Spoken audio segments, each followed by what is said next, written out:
Hello दोस्तों, स्वागत है आपका हमारे YouTube channel Ashok Prabha tutorials पर। आज ये हमारे इस कोर्स की दूसरी वीडियो है। तो आज हम इस फैब्रिक का बैग बनाना सीखेंगे। तो मैंने इस तरह का ये जो फैब्रिक लिया हुआ है, इसको मैंने डबल फोल्ड करके रखा हुआ है इस तरह से। और अब हमें बैग की कटिंग करनी है। तो सबसे पहले मैं बैग की चौड़ाई का निशान लगाता हूँ।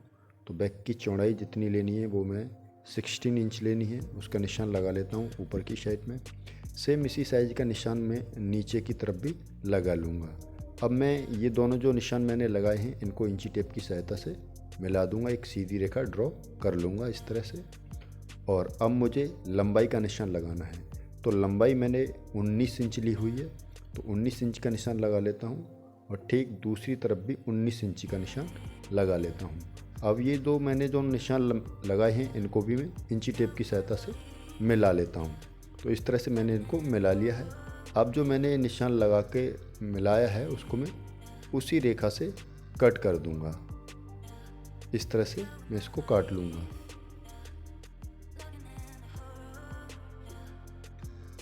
अब ये बैक का हमारा फ्रंट और साइड दोनों कट कर रेडी हो गए हैं।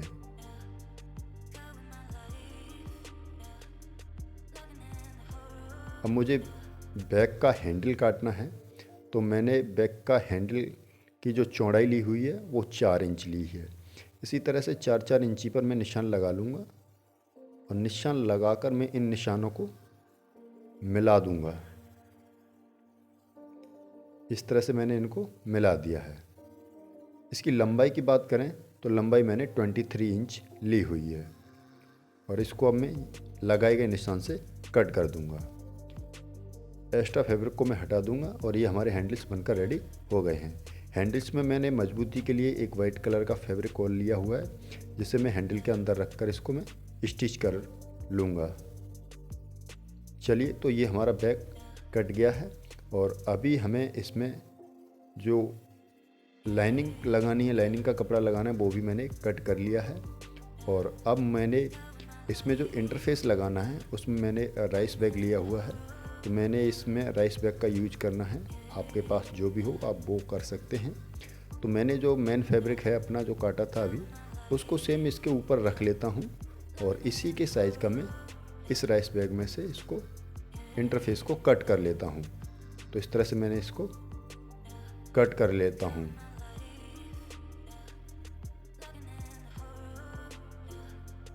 इस तरह से मैंने इसमें इंटरफेस को कट कर लिया है। और अब हमारा ये बैग कट कर रेडी हो गया है। चलिए, तो अब हम इसकी स्टिचिंग करनी है। तो सबसे पहले मैं यहाँ से इसको हटा के एक तरफ करता हूँ। और सबसे पहले मैंने एक ये लाइनिंग का पीस लिया हुआ है। और इसके ऊपर से मैंने राइस बैग का एक पीस रखा हुआ है जो इंटरफेस के लिए मैंने लगाया है इसमें। और इसके ऊपर से मैंने अब अपना मेन फैब्रिक रख लेना है।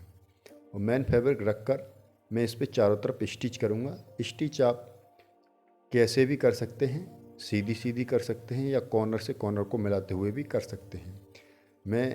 अगर आप नए हैं और आपसे सीधी सिलाई नहीं होती है तो आप 2-2 इंची की दूरी पर निशान लगाकर पैमाने से निशानों को मिला लेंगे तो आसानी से आप इनको कर पाएंगे।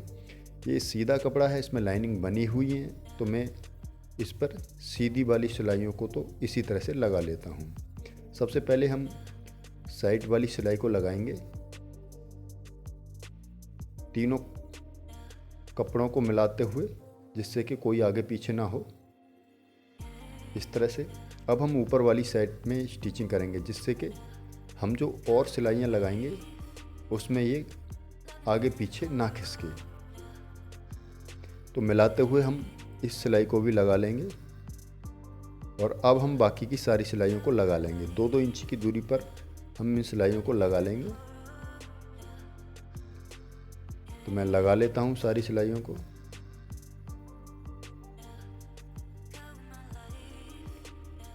इस तरह से मैंने सिलाई लगा ली हैं। अब ये साइड वाली सिलाई को मैं इधर की साइड से इस तरह से रखकर कपड़े को हाथ से सिलवट को निकालते रहेंगे, जिससे कि कपड़े में कोई भी सिलवट ना आए। और इस तरह से सिलाई को लगा लेंगे। अब एक्स्ट्रा फैब्रिक चारों तरफ जो है उसको हम कट कर लेंगे। कट करने के बाद अब हमें दूसरी तरफ से भी इसमें सिलाइयाँ लगानी हैं। तो मैं यहाँ पर निशान लगा लेता हूँ 2-2 इंच की दूरी पर। इसी निशान से नीचे की तरफ 2-2 इंच की दूरी पर मैं सिलाई लगा लूँगा, निशान लगा के फिर इनके ऊपर से मैं स्टिच कर लूँगा। दूसरी साइड भी हम सेम इसी दूरी पर निशान लगा लेंगे और निशान लगाकर अब हम इन निशानों को मिला भी देंगे। सारे निशानों को मिला लेंगे एक एक करके। इससे का फ़ायदा यही है कि हमारी जो सिलाइयाँ हैं ऊपर जो बैक पर दिखाई देती हैं वो काफ़ी सीधी आती हैं। तो फ्रेंड्स, आपने अभी तक हमारे चैनल को सब्सक्राइब नहीं किया है तो प्लीज़ चैनल को सब्सक्राइब कर दें, और वीडियो अच्छी लग रही है तो वीडियो को लाइक भी कर दें। तो इस तरह से मैंने सारी जो निशान थे उनको मिलाते हुए लाइनें ड्रॉ कर ली हैं। अब मैं इन्हीं लाइनों पर स्टिच करता जाऊंगा। तो मैं जल्दी से इन पे स्टिच कर लेता हूं।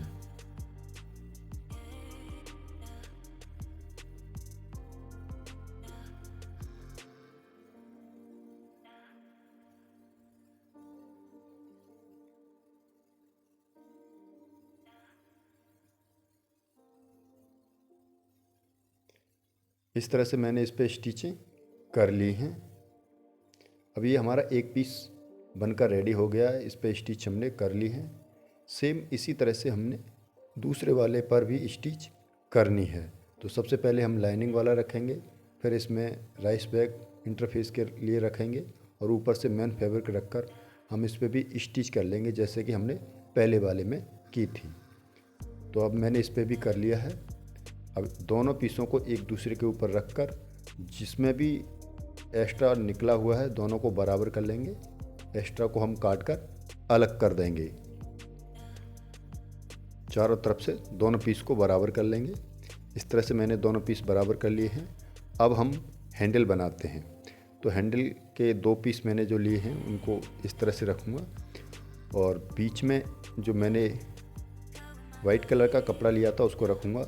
दोनों साइड से 1-1 इंची फोल्ड करते हुए इस तरह से मैं निशान लगा लूँगा और बीच से फोल्ड करके दोनों किनारों पर मैं एक सिलाई को लगा लूँगा।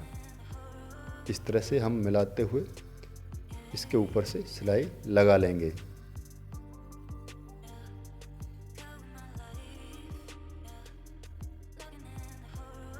अगर आप पहली बार बना रहे हैं तो आप इसको प्रेस से भी पहले फोल्ड कर सकते हैं जिससे कि बनाने में आसानी रहेगी। अब इसी को हम दूसरी साइड से भी स्टिच कर लेते हैं। इस तरह से मैंने ये हैंडल बनाकर रेडी कर लिया है। सेम इसी तरह से हम दूसरे वाले हैंडल को भी बनाकर रेडी कर लेंगे। इसके अंदर हम ये वाइट कलर का कपड़ा रखेंगे और दोनों तरफ से फोल्ड करते हुए एक बार बीच से और फोल्ड कर दोनों तरफ से स्टिच लगाकर दूसरे वाले हैंडल को भी कंप्लीट कर लेंगे। तो मैंने दूसरे वाला हैंडल भी कंप्लीट कर लिया है। अब हमको हैंडल को इसमें लगाना है तो उससे पहले हम इसमें 0.5 इंच की दूरी पर निशान लगाएंगे इस तरह से, क्योंकि हमको इससे अंदर की तरफ फोल्ड करना है। तो मैं इस पर नाखून से निशान जो लगाए थे वहाँ से इसको फोल्ड कर लेता हूँ और यहाँ से जो फोल्ड किया है वहाँ से मुझे 1 इंची की दूरी पर और निशान लगाना है। तो 1-1 इंची की दूरी पर मैं और निशान लगा लेता हूँ इस तरह से। और अब मुझे यहाँ से भी इसको फोल्ड करना है तो इन निशानों को मैं मिला लेता हूँ पहले। और अब मैं इसको पलट कर यहाँ पर जो निशान लगाए थे 1 इंची की दूरी पर उनको मैं इस तरह से फोल्ड कर लेता हूँ। और जो आधा इंची की दूरी पर लगाया था उसको मैं इसके अंदर की तरफ फोल्ड कर लेता हूँ इस तरह से। और अब मुझे इसी में हैंडल को अटैच करना है। तो पहले मैं हैंडल के लिए इसका सेंटर पॉइंट निकाल लेता हूँ। तो ये 8 इंची है और मैं यहाँ से 3-3 इंची की दूरी पर दोनों तरफ हैंडल को अटैच करूँगा। तो इस तरह से मैंने हैंडल को लिया है।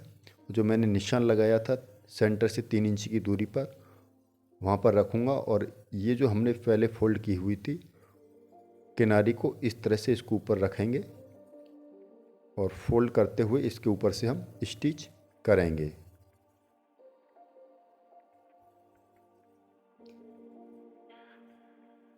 तो हम जो स्टिच करेंगे, जो निशान लगाया था उसी के अंदर हम इसको अपने हैंडल को रखेंगे।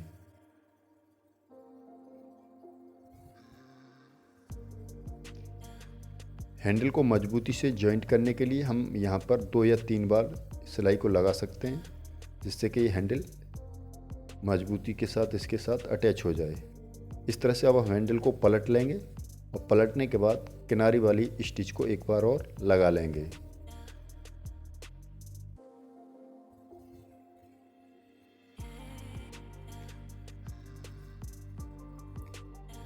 इस तरह से मैंने इसको लगा के कंप्लीट कर लिया है। सेम जिस तरह से हमने इसमें हैंडल को लगाया है, सेम इसी तरह से हम दूसरे वाले भाग में भी हैंडल को लगा लेंगे और लगाकर उसके हम कंप्लीट कर लेंगे। इस तरह से फोल्ड करेंगे, आधा इंची वाला, फिर 1 इंची वाला, और फिर हम इसमें हैंडल को रखेंगे सेंटर से 3-3 इंच की दूरी पर रखकर, और इसको भी हम पहले वाले की तरह स्टिच कर लेंगे और पलटकर ऊपर से एक और स्टिच कर लेंगे। तो चलिए मैं इसको कर लेता हूँ। तो मैंने ये हैंडल इसमें भी लगाकर रेडी कर लिया है। अब हमारे दोनों पीस में हैंडल लगकर रेडी हो गया है। अब हम इसको एक दूसरे के ऊपर पलटकर इस तरह से रखेंगे। इस तरह से कॉर्नर को मिलाते हुए अब हमें दोनों साइड से इसमें सिलाई लगा लेनी है। तो इसके रफेज ख़त्म करने के लिए मैंने एक 2 इंच चौड़ी पट्टी ली हुई है, इसको भी इसके ऊपर से रखूँगा और आधा इंच की दूरी पर साइड से मैं इस पे स्टिच कर लूँगा। ऊपर को थोड़ा सा एक्स्ट्रा रखेंगे, जिससे कि फोल्ड करके हम इसे बंद कर सकें। इस तरह से साइड से ½ इंच की दूरी पर मैं स्टिच कर लेता हूँ। अब मैं इसको पलट के दूसरी तरफ से इस पर स्टिच करूँगा। इस तरह से पहले एक बार फोल्ड करूँगा, फिर दूसरी बार फोल्ड करते हुए इसके ऊपर से मैं स्टिच कर लूँगा।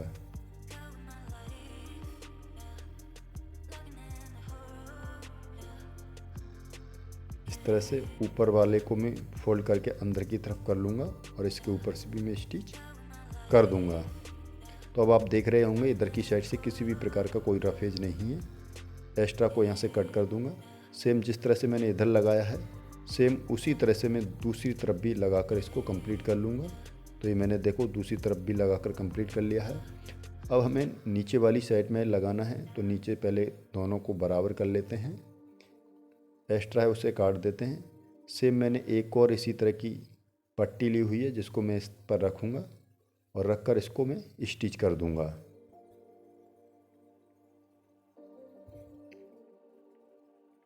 इस तरह से मैंने इसको स्टिच कर दिया और पलटकर इसको भी मैं स्टिच कर लूँगा।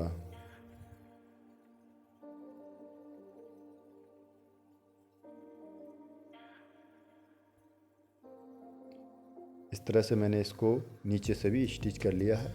अब हम देखेंगे तो हमारे इस बैग में अंदर की तरफ किसी भी प्रकार का कोई रफेज नहीं है, कोई भी धागा इससे बाहर नहीं निकलेगा। अब हम इसको अंदर की साइड से खोलते हुए कॉर्नर को बाहर की तरफ निकालेंगे। इस तरह से अच्छे से कॉर्नर को बाहर की तरफ निकाल लेंगे और बिल्कुल कॉर्नर से हम लगभग 1.5 इंच की दूरी पर निशान लगाएंगे और इस निशान को सीधा इस तरह से मिला लेंगे और जो हमने निशान मिलाया है उसी पर से इसको स्टिच कर लेंगे। तो मैंने इसको स्टिच कर लिया है। सेम इसी तरह से हम दूसरी वाली साइड में भी कॉर्नर को बाहर की तरफ निकालेंगे और निकालने के बाद 1.5 इंच की दूरी पर हम निशान लगाकर उसे सीधा मिला लेंगे और सीधा मिलाकर इसी के ऊपर से हम स्टिच कर लेंगे। इस तरह से मैंने इधर भी स्टिच कर लिया है। अब ये जो दोनों कॉर्नर हैं हमारे ऊपर की तरफ, हम इनको इस तरह से टाँकी लगा लेंगे। आप या तो सुई धागे से लगा सकते हैं, अगर नहीं है तो मशीन से भी लगा सकते हैं। तो मैं मशीन से ही इसको लगा लेता हूँ, जिससे कि एक साइड में बने रहेंगे। दूसरी तरफ भी मैं इसी तरह से लगा लेता हूँ।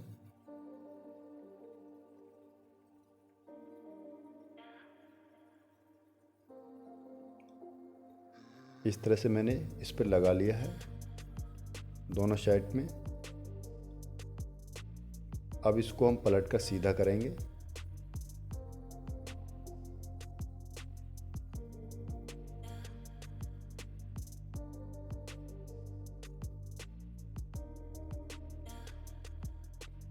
पलट का सीधा करते समय हम इसके कॉर्नर को अच्छे से बाहर निकाल लेंगे।